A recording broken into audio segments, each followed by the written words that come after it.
A foul is an infraction usually involving illegal personal contact with an opponent or unsportsmanlike behavior. It results in a personal foul added to the player's record, which can lead to them fouling out of the game, and is penalized by awarding the other team free throws or possession of the ball.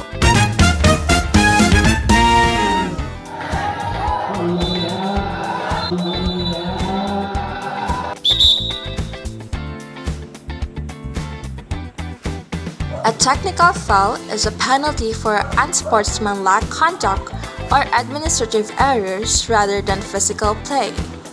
This can be called on a player on the court, a player on the bench, or even a coach. Common reasons include arguing aggressively with a referee, using profanity, or a team having too many players on the court. The opposing team is awarded free throws and usually possession of the ball.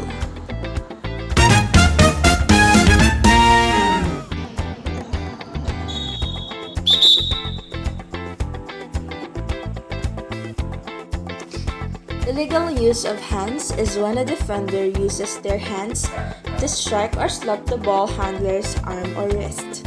This typically happens when a defender is trying to steal the ball but misses and hits the offensive player instead.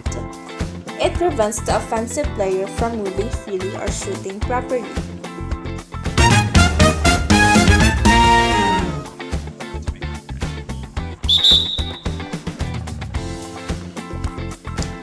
Defensive foul is a broad umbrella term for any personal contact foul committed by a player on a defensive team. This includes holding, blocking, reaching in, or illegal use of hands. If the offensive player was in the act of shooting when the defensive foul occurred, they get to shoot 3 more throws. Pushing can be called on.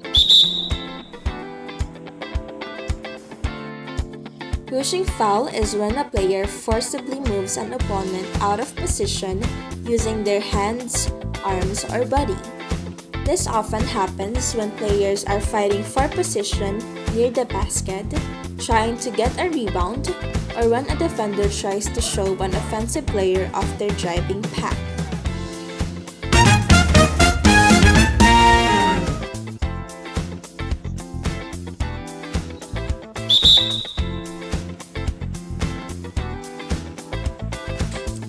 Charging foul is an offensive foul that happens when the player with the ball runs into a stationary defender. For a charge to be called, the defender must establish a legal guarding position, feet planted, torso facing the offensive player, before the offensive player makes contact. If the defender gets there in time and the offensive player pulls them over, it's a charge and the defense gets the ball. A violation is a minor rule-breaking action that focuses on ball handling or time limits rather than physical contact. It does not count toward a player's personal foul limit. The penalty is simply a turnover. The opposing team gets the ball out of bounds.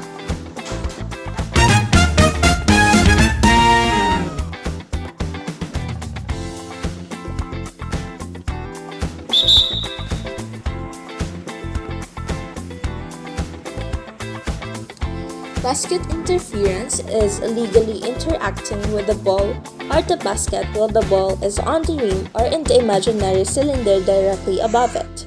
A player cannot touch the ball, grab the net, or touch the rim while the ball is bouncing on the rim or directly above it. If an offensive player does it, the basket doesn't count. If a defensive player does it, the offensive team is automatically awarded the points.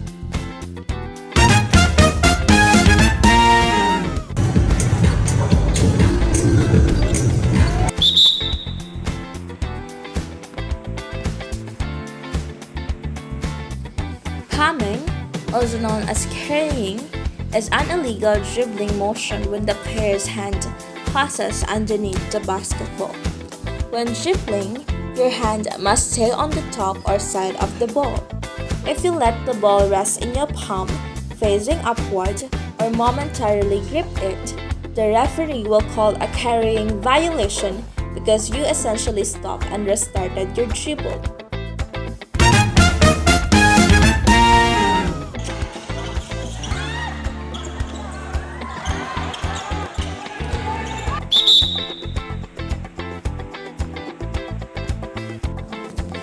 Excessively swinging of arms and or elbows is violently swinging your elbows and arms even if you don't hit anyone.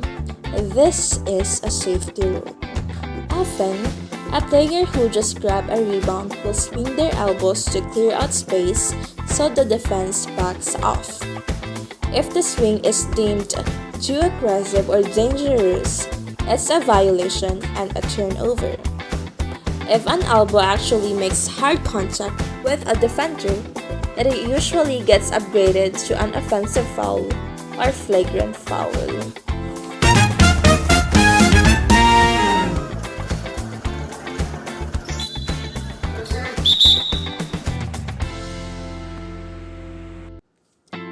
Jump ball violation is breaking the rules during the tip-off at the start of the game or overtime.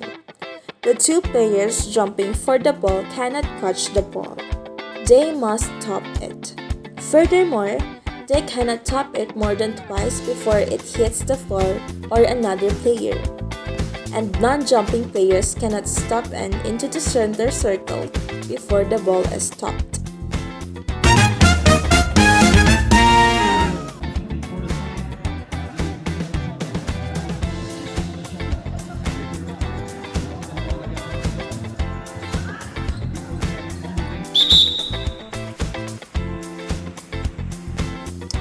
5-second violation is a time limit infraction that can happen in a couple of scenarios.